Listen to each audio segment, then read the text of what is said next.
बिस्मिल्लाहिर्रहमानिर्रहीम। मैं मोहम्मद वसीम शहजाद और आप देख रहे हैं मेरे प्रोग्राम डेली न्यूज़।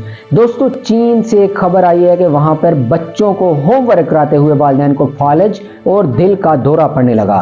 एक न्यूज़ के मुताबिक वहाँ पर चीन के अंदर एक शहर में एक रिपोर्ट हुआ है कि वहाँ पर एक खातून जो थी अपने बच्चों को मैथ के हिसाब के सवालात हल करवा रही थी और उनके बच्चों को वो सवालात समझ नहीं आ रहे थे, जिसकी वजह से उसे गुस्सा आ रहा था। जब उसे ज़्यादा गुस्सा आया तो उसके सर में अचानक से दर्द हुआ और उसके बाद उसको अस्पताल ले जाया गया।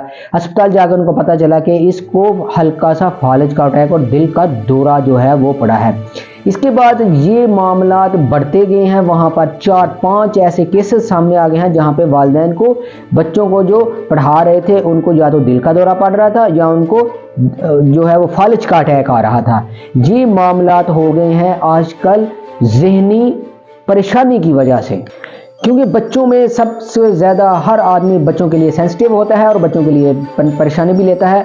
इससे आप बचने के लिए आपको एक नहायत ही अच्छे ट्यूटर और ऐसे आदमी का इंतज़ाम करना पड़ेगा या उसका इंतज़ाम करना पड़ेगा जिससे आपके बच्चे का मुस्तकबिल रोशन हो। इसी के साथ आप मुझे इजाज़त दें। अल्लाह हाफ़िज़।